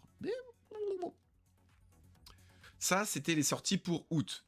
Et comme à la suite, et comme à chaque fois, sur environ le 5-6 de chaque mois, nous avons les précommandes du mois suivant qui arrivent. Et là, le 5 août, on avait eu, alors que j'étais à fond dans l'entraînement interplanétario, et c'est encore messieurs, dames, de ne pas avoir sorti les vidéos et de ne pas vous avoir tenu à jour, nous avons eu le début des nouvelles saisons des nouvelles boîtes de saison pour Infinity et pour Exadome Legend. Mais déjà, on a eu deux on a eu 4 nouvelles troupes qui sont arrivées. On a eu 2 repacks pour l'essentiel, mais on a eu principalement l'arrivée de la figurine de Yuan Ban, le Varangian Dog Warrior. Un mélange ninja, mercenaire, Dog Warrior, tu mélanges tout, tu secoues bien et tada. Alors, avec son manteau, il est ultra classe, même si j'apprécie plus sa version Dog Warrior que sa version à pied, parce que sa version à pied fait un peu j'ai un super manteau, j'ai une super armure, j'ai un super pistolet, j'ai un super arc, j'ai un super katana, j'ai un super chain rifle, j'ai un autre super katana. C'est un peu en mode bonjour, tiens, prends tous les armures, prends t'as ça sur ce profil, tu l'as sur la figurine, t'as ça sur ce profil, tu l'as sur la figurine. Ça fait un peu lourd. Mais le render est magnifique, la figurine est magnifique, et on reste toujours dans cette idée un peu japonisant. Oui, c'est un perso de jeu vidéo, on est d'accord là-dessus. Et on reste toujours sur cette idée du le magnifique gabarit japonisant qui va t'embêter si jamais tu fais des parties dans un vaisseau spatial. Difficile la logique scénaristique. Mais bon, petite précision. Yuan Ban en version Dogface sera en métal, et la version debout sera en Unicool, car comme ils avaient annoncé dans leur live séminaire pour l'Interplanétario, ils abandonnent la Siocast. On va rester métal Unicool. Ils nous ont compris. Ou ils ont compris le marché, mais bon, bref, c'est assez différent là-dessus. Donc ça, c'est Johan Ban. On voit pas le profil, parce que je vous l'ai pas encore montré, parce qu'on le verra après. Ensuite, nous avons aussi une sortie, quelque chose de fort, d'intéressant pour notre très cher ami Aleph. Nous avons eu l'arrivée du Tarxia Interception, le Wings, le volant de chez Aleph, qui a une forme originale, intéressante, un peu tassée, et c'est Aleph. D'autres auraient imaginé d'autres choses et tout ceci, mais là, je vois pas réellement qu'est-ce que je pourrais dire de mal sur le volant. Il est sympatoche, il est original, il est Aleph dans sa construction. Et le pilote aussi est très original. Le pilote, on le voit littéralement, c'est bonjour, je reprends l'armement que j'avais, bon, avec quelques équipements en moins, mais je garde mon dispositif que j'avais sur les épaules, je regarde mon arme, et comme je suis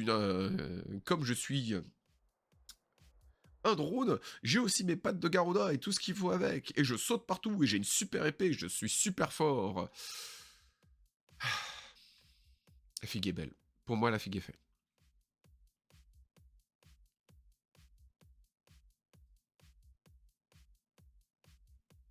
Et alors, comment on peut faire pour supprimer ça?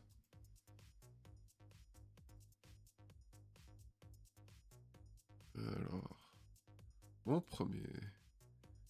du Garuda pour... Qu'est-ce que je déteste les pattes de Garuda. Ah oui, c'est ça. Et en plus, il va être en métal, donc on sait pas encore. Bah, après, par contre, on a de la chance. Techniquement, quand les figurines de Garuda sont en métal sur un petit rocher, le tout est lié, et puis après, c'est juste la jambe comme ça, avec peut-être juste une petite chose. Donc, on aura peut-être de la chance et tout ceci. Là, ici, on a le bras qui a l'air d'être proche du corps, on a aussi le bras qui a l'air d'être proche du corps, donc techniquement, ça risque de pas non plus être un blob de pièces de métal à assembler tout ceci. Flashback du Kinara. 12 pièces pour juste une figurine de taille comme ça. Et il arrivera dans une boîte. Bon, le profil n'est disponible, je crois... Alors, pour ce qui est du profil de notre très cher Taxia, je crois qu'il n'est disponible que dans notre très cher OSSS, et aussi en généraliste, je vois, remarque ça.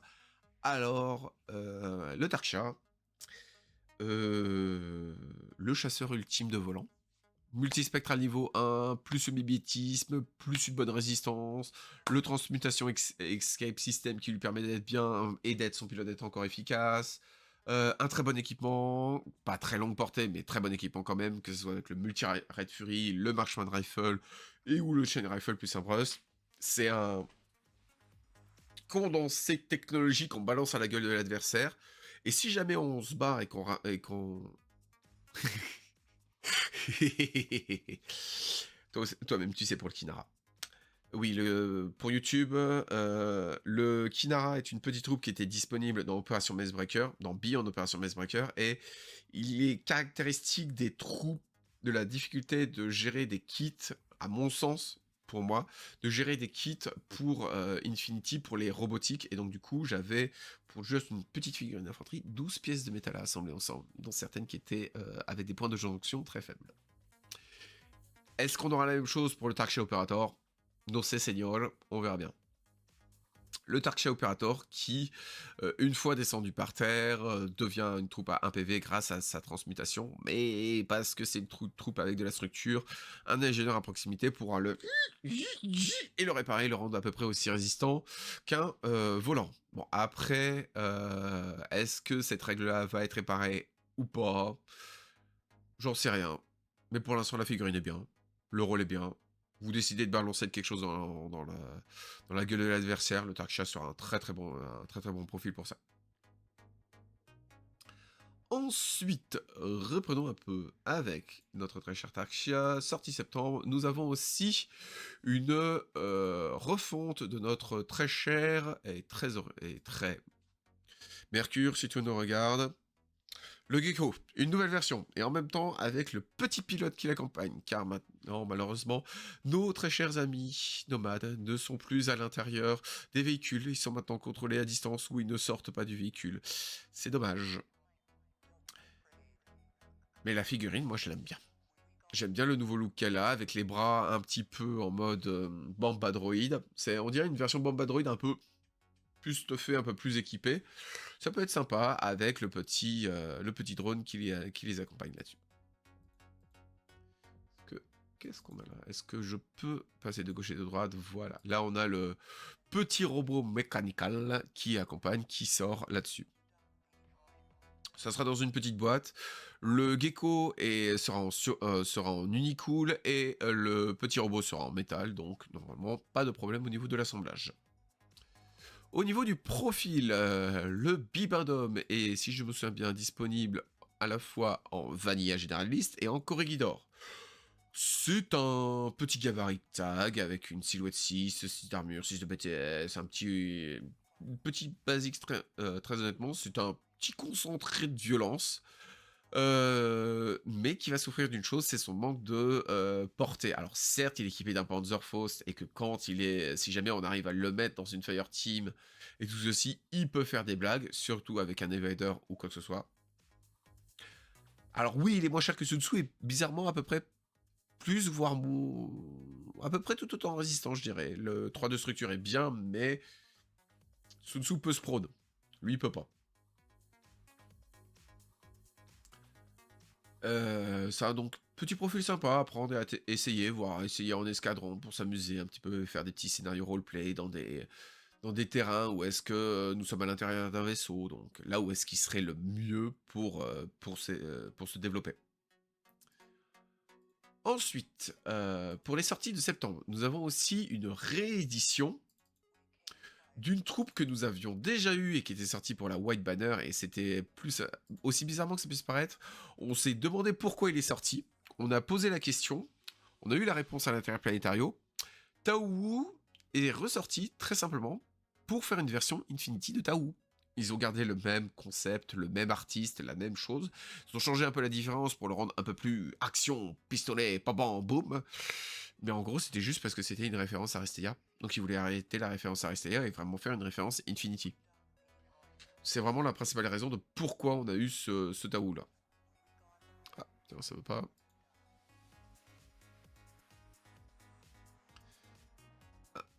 Et il est disponible dans un petit blusser. Donc assez sympatoche, petit profil qui peut être utile dans certaines factions et qui peut des fois faire la blague en disant bon ben voilà, il y a tout ça qui s'est disponible sur le champ de bataille.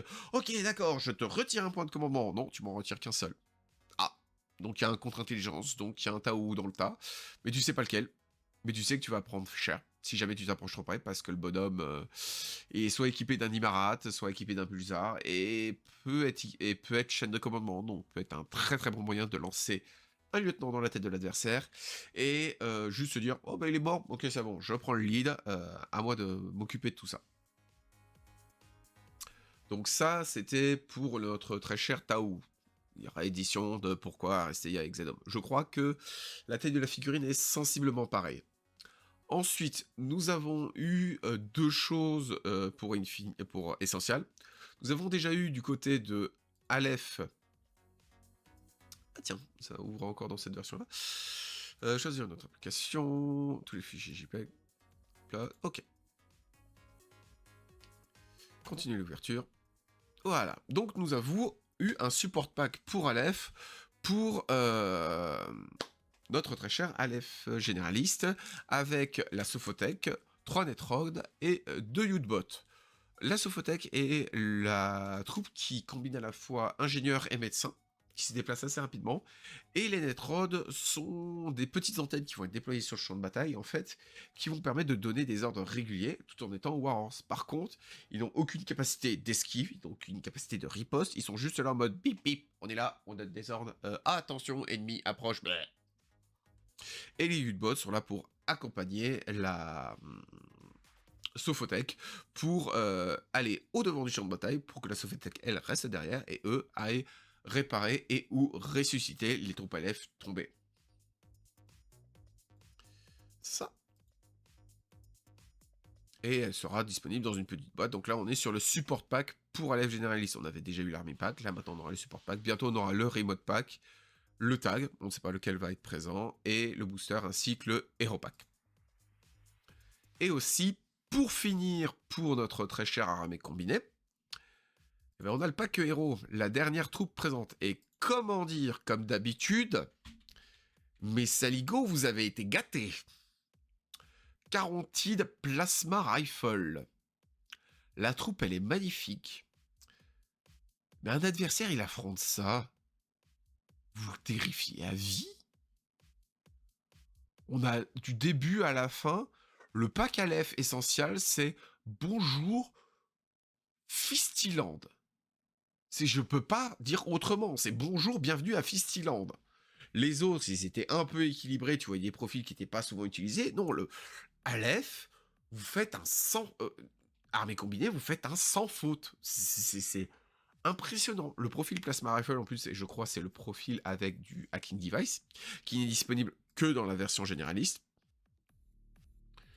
Et le carotide, c'est un des aspects de l'armée combinée, donc c'est-à-dire un des aspects de l'intelligence évoluée, donc c'est-à-dire limite l'intelligence évoluée, elle dit, je vais sur cette opération-là, je dirige personnellement cette opération-là.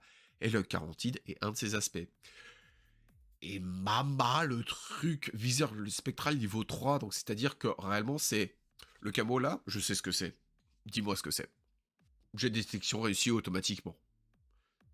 Tir de 14, 2 de vitalité, plus un no wound capacity. Le truc, c'est un tank. Ça encaisse tout et n'importe quoi. C'est un profil AP Machine Gun avec Spectral, avec un profil Hacking Device Plus en plasma, donc du coup, c'est-à-dire va tenter de le hacker avec sa volonté de 16, et en plus, il est occupé, là, il peut se mettre en mode état avec le Hacking Device Plus avec l'état Cybermask. Ouais, bah, je commence à l'armée combinée, j'ai envie de jouer. Le panier va être rempli des 7 essentiels. C'est simplement que ça. Il n'y a pas plus, il n'y a pas moins à prendre. Tout est bon à prendre là-dedans. Tout, rien à prendre. Et vous allez être terrifiant pour vos adversaires. Une fois que vous aurez appris à maîtriser les troupes, parce que c'est quand même l'armée combinée, ça c'est pas non plus automatique. Hein, faut apprendre à utiliser les troupes. Mais la terreur arrive du moment où est-ce que vous commencez à de plus en plus maîtriser les troupes adverses. Et quand vous commencez à maîtriser le carotide plus tout le reste que vous avez eu en essentiel, pot de culotte. Que les 7 essentiels étaient moins chers. Alors malheureusement, je n'ai pas le prix de conversion. Il faudrait que j'aille voir sur Légion Distribution. Légion Distribution. Touk. Alors, Légion Distribution. Normalement, les sorties d'Infinity devraient être déjà disponibles. Donc, du coup, on est à 22,50€, prix Légion Distribution pour le carotide. Et on est à 30€ pour le pack Aleph. Yuan Baran sera à 43€. Le Tarksha sera à 63€. On est quand même sur une sacrée masse de de matériaux. Et notre très cher Gecko, celui sera à 47. Il est plus petit que notre Tarksha. Donc c'est normal qu'il coûte un peu moins cher. Donc ça. Et après, on a aussi eu quelque chose pour le mois de septembre qui va sortir. Donc les précommandes, là, comme vous voyez, sont déjà ouvertes. Mais techniquement, vous allez recevoir les boîtes que vers la fin septembre. Donc vous inquiétez pas là-dessus. Et pour marquer le début de quelque chose dont je vais parler à la suite, on a un nouveau pack pour... Voilà. On a un nouveau pack pour l'ITS saison 18, avec à l'intérieur des dés, des jetons encore supplémentaires, des patchs, dont le patch de avant le mai, qui on le verra, de nouveaux patchs, dont d'après ce que j'ai compris, seraient majoritairement orientés sur quelque chose dont on va parler beaucoup à la suite, de gabarits d'objectifs, un petit pins de gagnant, des silhouettes pour représenter vos silhouettes 4, que ce soit moto et ou drone, la cuillère en bois pour le perdant, ils ont commencé à mettre ça à chaque fois, ils ont fait le trophée pour le gagnant, le trophée pour le perdant, et un petit code ITS qui peut être utilisé pour enregistrer vos tournois pour, sur Corvusphere et rentrer dans la classification OTM, donc c'est-à-dire faire du comparatif et utiliser le système de Corvus Belli. On a le retour de Armand le Muet. Un Toa, les Toa reviennent, c'est l'année des... Non, calmez-vous, hein, c'est juste un Toa. L'un des Toa les plus connus et qui vadrouille à travers de la sphère humaine. C'est un mercenaire qui est disponible en Calédonie, en Toa, en OSSS, en Alef généraliste. Alors, il est disponible en Acontecimento, en Calédonie, en armée combinée, chez les Toa, chez les Druze et chez Ikari Company. Donc ça,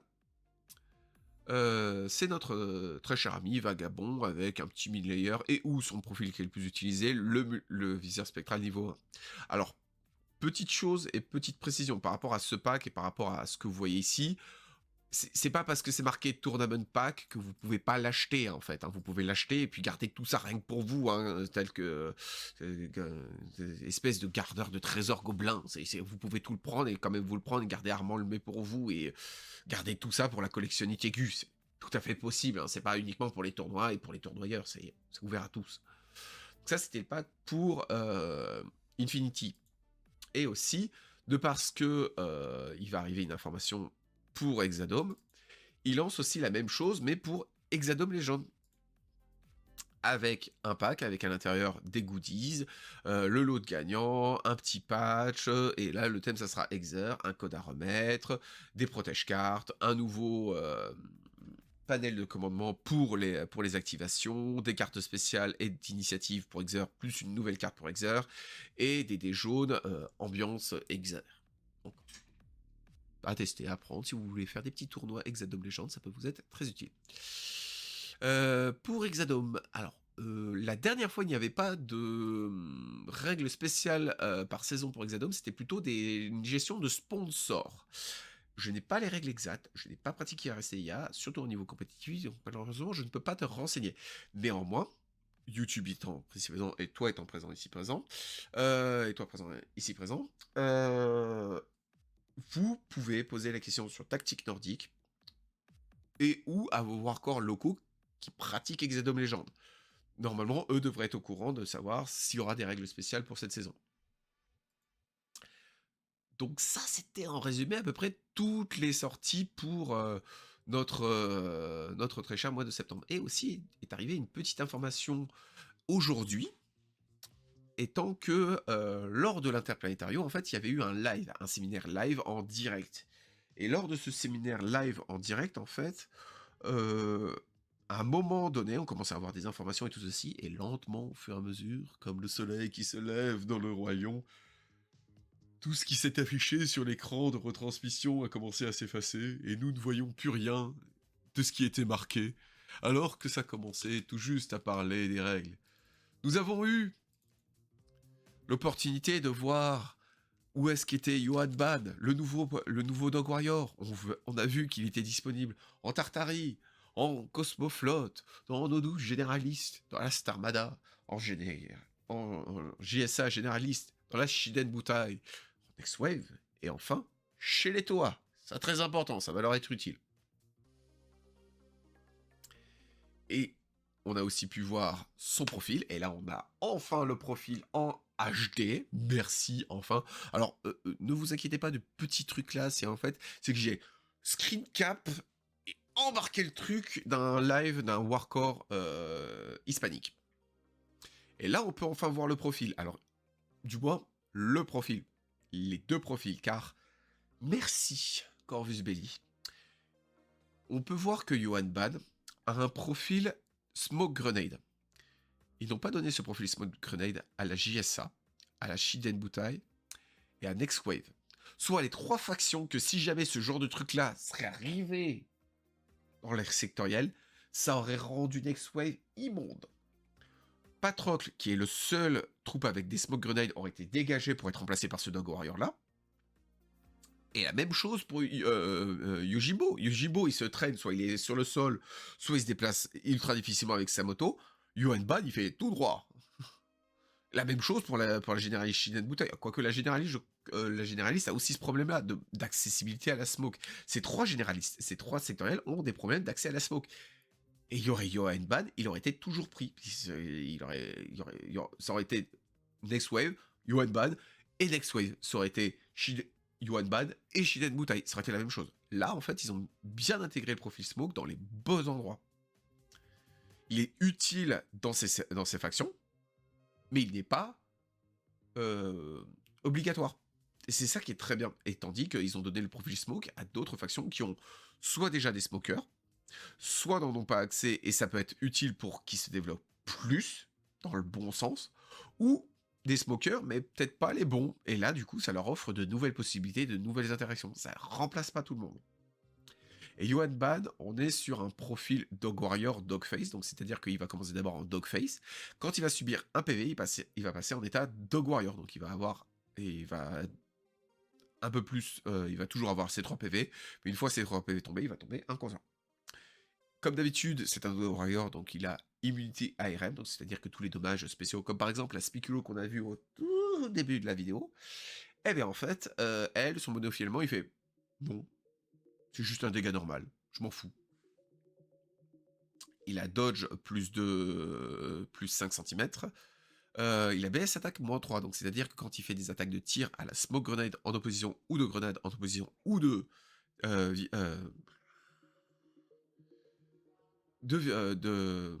viral tactical bro, l'adversaire aura moins 3, sauf s'il est Warhorse, donc c'est-à-dire une troupe à peu près vétéran qui fait « Oh ouais, c'est bon, tu me balances la bonne rafale comme il faut, mais j'ai l'habitude. » Arts martiaux niveau 3, donc c'est-à-dire qu'il va quand même lancer 2 dés à chaque fois qu'il va taper. C'est plus que certains Dog Warriors, c'est plus que que Macmuru. C'est une version coûte cher et tout ceci, mais punaise, il a de quoi envoyer dans la figure. Super jump, donc il va se déplacer vite et fort. Et chose intéressante, quand il passe dans son profil Dog Warrior, il gagne en BTS et il gagne en armure. Bon, ça commence à être solide, monsieur. Hein. Il a AP et T2, soit juste ce qu'il faut pour faire un peu de mal, mais ça va pas forcer l'adversaire à faire trop de sauvegarde en plus. Donc le profil, très intéressant. Mais aussi, ça c'était Johan Ban. Mais aussi, lors du séminaire, on a eu un gros segment, et c'est pile à ce moment-là que le soleil a commencé à se pointer. Les Spec Op. Là, on a enfin, parce que pile à ce moment de cette image-là, on ne voyait rien. Mais réellement rien. Là, enfin, on a l'image de l'équipe Spec Op de la Panocéanie avec l'équipe Blueberry, avec la version infanterie lourde, la version infanterie moyenne et le drone qui les accompagne.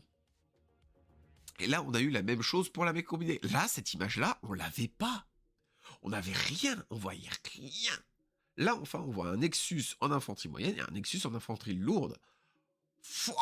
Plus la petite botte qui l'accompagne, le petit poulpe qui fait... Non, franchement, c'était incroyable. Et enfin, les règles Spec Ops. Alors, on avait là les règles pour le jeu casual, donc c'est-à-dire un petit peu gentil, on s'amuse un peu, on a un Spec Ops, on peut lui donner 2 bonus, plus 2 équipements, il choisit dans son army list et tout ceci. Et pendant la partie, il peut appeler une speedball à partir du deuxième tour. Quand il va sur la speedball, soit il passe en armure moyenne, il passe en armure lourde, et soit il peut avoir un nouvel équipement, ou faire venir le petit robot. Ça, c'est le profil un peu casual, tranquille. Et ça, c'était le profil un peu casual, et tout ceci, et tout ça. Et après, on avait le profil compétitif. Alors, le profil casual, sympatoche, et tout ceci, à tester de temps en temps, avec une HMG, multi-sniper rifle, et puis après, il devient un profil tir de 14, 4 d'armure, 2 PV, bref. Et le petit bot qui l'accompagne, avec un lance-flamme lourd, un déployeur prédateur ou flash pulse, bref, petit truc assez sympatoche. Et voici les options qui pouvaient se prendre là-dessus, plus les choses qu'ils pouvaient prendre à l'intérieur du pack de la speedball qu'il appelle Tour 2.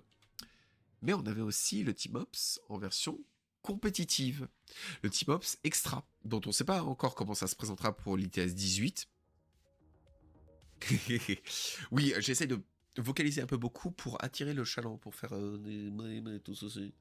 Et là, du coup, nous avons la Team Ops Extra qui nous autorise d'avoir une Fireteam Harris supplémentaire, car dans les factions, en fait, on a un nombre limité, pour certaines sectorielles et ou factions, un nombre limité de Fireteam Harris. Si on choisit l'extra Team Ops, nous avons une Fireteam Harris supplémentaire, mais cette Fireteam Harris doit être uniquement composée de Team Ops Trooper. On peut choisir les options et les bonus pour chacun gratuitement, et un bonus pour chacun gratuitement. Et durant le deuxième tour, on peut appeler un steamball pour choisir une nouvelle chose, et le steamball peut rester en tant que tourette armée. Donc il y a pas mal de zones obscures, je ne sais pas si on va pouvoir combiner directement les 3 infanteries moyennes, ou être obligé de faire une lourde, une moyenne et un remote. Je crois que c'était ça qu'il avait dit Bostria dans le live. Et donc là, du coup, on a la version lourde, avec viseur spectral niveau 1, directement 2 PV, terrain total, viseur X, donc quelque chose qui tape assez fort. HMG ou Furbar, mais un Furbar PS4, ça tape fort. C'est bonjour, je cale des balles plus grosses, crunch. C'est bonjour, au but de 60 dans un calibre de 40. Ok, d'accord. Plus un petit profil hacker qui peut être intéressant, et un profil hacker avec ce que certains ont pu remarquer, Flash Pulse plus 3. Donc c'est-à-dire que techniquement, quand il effectue ses tirs de place faible, il ne fait pas whip 12, mais whip 15.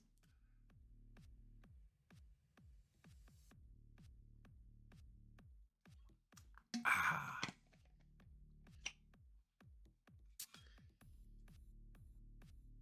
Donc ça, c'est à peu près tout ce qu'on a pu voir là-dessus. Ça, c'est l'infanterie moyenne. Ah oui, non, ça, c'est l'infanterie lourde, parce que, petite erreur, c'est marqué AMI, mais c'est la version HI, hein, vu comment elle est armée. Hein. Infanterie lourde, c'est vu comment elle est armée. Et là, on a la version armure moyenne, avec Albedo-3, toujours Immunity Shock et terrain total, donc c'est très bien.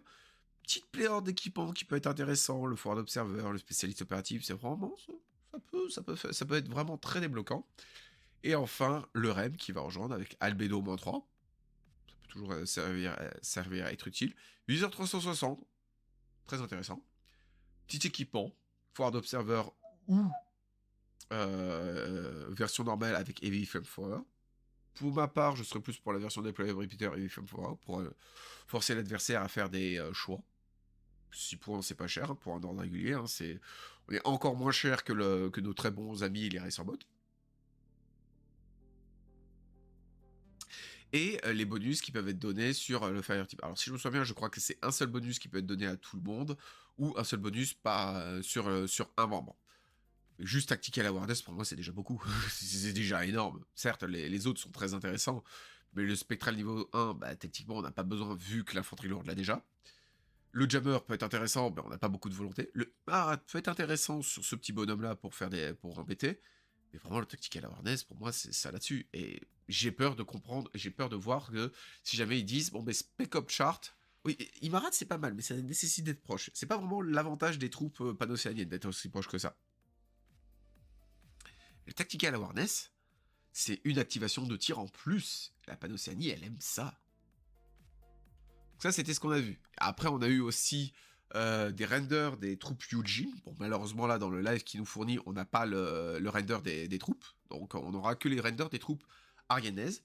On a le Spec Op, l'Intel Spec Op arianais qui reprend un petit peu les traits de l'ancien. Donc, c'est ça qui est bien. Ils essaient de reprendre un petit peu les trucs en version un peu plus infanterie moyenne. Donc, avec un peu plus d'armure sur les épaules et sur les jambes et tout ceci. Avec une jolie petite pose. La version lourde, ben là, elle reprend les traits d'un Blackjack combiné avec un Ratnik et avec un petit drone à côté pour les accompagner, avec une HMG AP des tonnerres, avec une position en mode... je sais même pas s'il pouvait mettre plus de choses sur son revolver. Mais allez, si. Il y avait peut-être la place pour une baïonnette. Là, ça aurait été classe.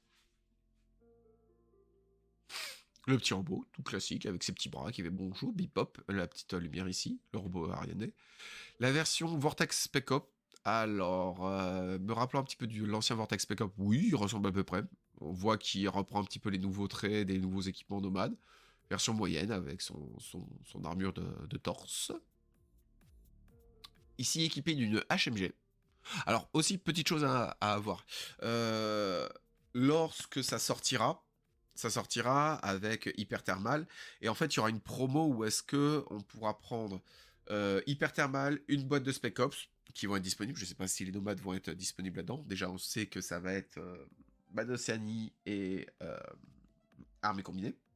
Et si on prend ce pack-là, on aura une troupe supplémentaire, dépendant bien évidemment de vos distributeurs, que nous verrons à la fin de ce petit rétrospectif séminaire. Et ça, c'est la version loot qui, elle, s'inspire très très fortement de nos amis les Diablos. Donc, c'est-à-dire, c'est toujours la même troupe, mais on lui donne une armure en plus supplémentaire et allez hop, les os squelettes, les armures et tout ceci. C'est bonjour, bibindom, chamallow dans la figure. Un petit drone pour la... Ouais, Hachi, j'aime mieux moi aussi. J'aime beaucoup mieux la pose. Et des questions se posent sur la silhouette. Si ça va être silhouette 2 ou silhouette 5. Il y a beaucoup de choses qui peuvent justifier. Disons, l'empreinte au sol est très large pour une silhouette 2. Et le petit coup de cœur de tout le monde lors du séminaire, on a eu de la chance, ils ont pu repasser les photos, le Chandra Spec Op de Aleph. Va falloir que je modifie. Alors, laissez-moi deux petites secondes. Je reviens.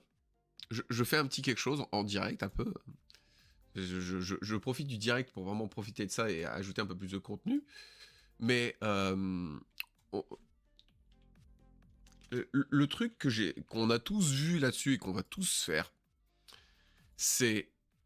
Alors, elle est là, elle est ici. On va prendre l'image, parfait. Voilà, ici ça va être parfait. On va copier l'image. Copier l'image, on va ouvrir avec photofiltre. Coller en tant qu'image. Touc. Ouais, pourquoi ça peut pas... Non, non. Coller en tant qu'image. Touc, touc.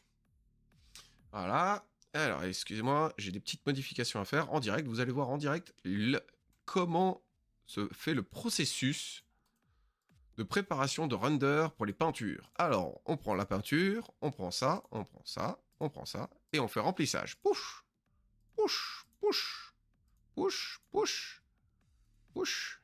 Et voilà. Je vous présente la version Aleph qui va être peinte par une majorité des joueurs de OSSS.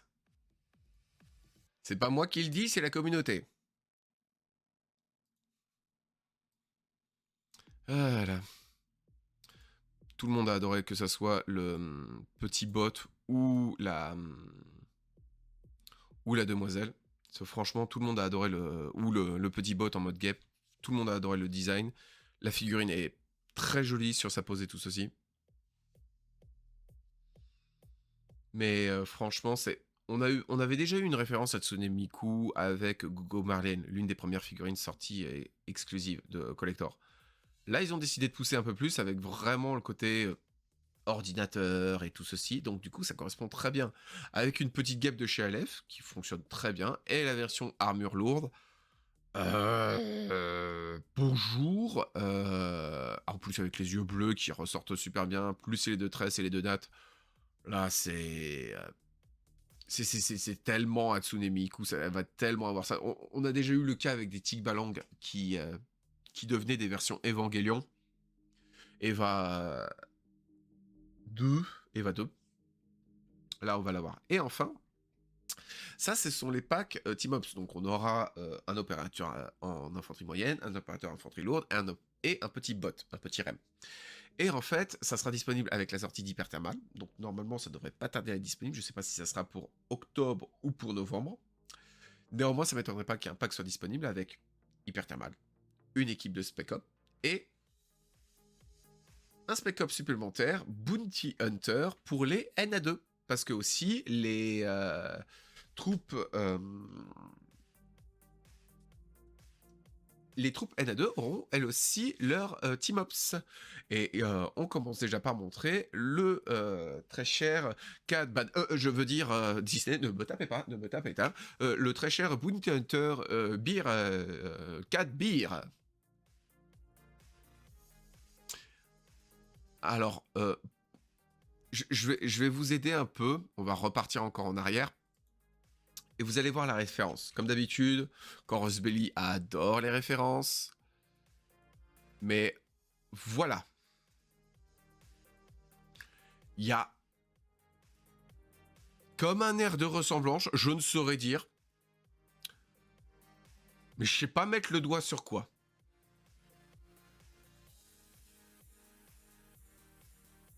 Chorus Belly, on vous aime pour les références là-dessus. Donc du coup, voici majoritairement, et enfin la plus grosse actu, 1er septembre, dans... Alors, on va voir un petit peu, 1, 2, 3, 4, 5, 6, 7, 8 jours. Dans 8 jours aura lieu une update avec le début de la première saison pour Exadome Legend, le début de la saison 2 pour Warcrow, le début de la saison ITS 18 pour Infinity. D'ailleurs, petit spoiler et petite annonce dont je ferai bientôt sur les autres Discord et les autres trucs de communication, étant que le Romo Brawl 2 sera en ITS 18, mission, règle spéciale. Il y aura aussi le 1er septembre une update des rules 5,3 et une petite army update qui regroupera les règles des Spec Ops.